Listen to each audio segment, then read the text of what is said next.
Stop playing pretend entrepreneur, my sister announced at family dinner.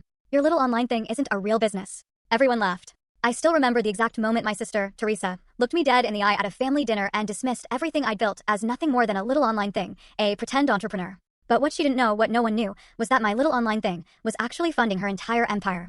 That night, the wine glass froze halfway to my lips. My older sister, Teresa, always had a way of commanding attention, her voice cutting through the dinner chatter like a surgeon's scalpel.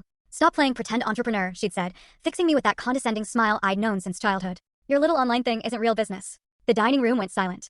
I could hear Dad's fork clinking against his plate, Mom shifting uncomfortably in her chair, and then Gregory, Teresa's husband, snorting into his napkin, a sound that just amplified the insult. Teresa, clearly emboldened, continued, I mean, come on. You sit at home in pajamas clicking on a computer. Real business people wear suits. They have offices. They have employees you can actually see. Gregory, of course, nodded along enthusiastically. He owned some big commercial real estate firm, wore expensive suits, drove a Tesla. Teresa, meanwhile, ran Next Gen Solutions, a tech startup that had been making waves. They lived in this huge glass and steel house, pool, 3-car garage, the works. And me? I lived in a modest apartment downtown, working from my laptop. How much did you make this year? She asked, her voice dripping with fake concern.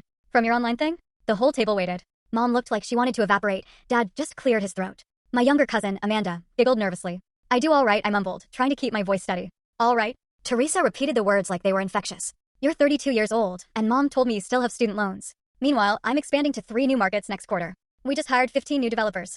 Mom tried to interject, Teresa, honey, but my sister just waved her off. No, Mom. Someone needs to say it. She needs to hear this. You're not helping her by pretending her little side hustle is equivalent to what Gregory and I do. It's not the same thing. Gregory leaned back, joining in. What's your revenue? Do you even have revenue? I just stared at my plate. The salmon Mom had cooked so carefully suddenly looked completely unappetizing. See? Teresa said triumphantly. She can't even answer. That's because there's nothing to answer. Playing around on the internet isn't building a business. It's a hobby that might make you a few $100 a month if you're lucky. The entire table was staring at me now. Aunt Linda, Uncle Wayne, my cousins. All of them waiting for my reaction. I slowly, meticulously folded my napkin and placed it beside my plate. Understood, I said quietly. Teresa blinked. What? I understand what you're saying. You're right. I should probably think about getting a real job. The smug satisfaction that spread across her face, it made my stomach churn. Finally, some sense, she practically purred. Gregory actually mentioned his company might need an administrative assistant.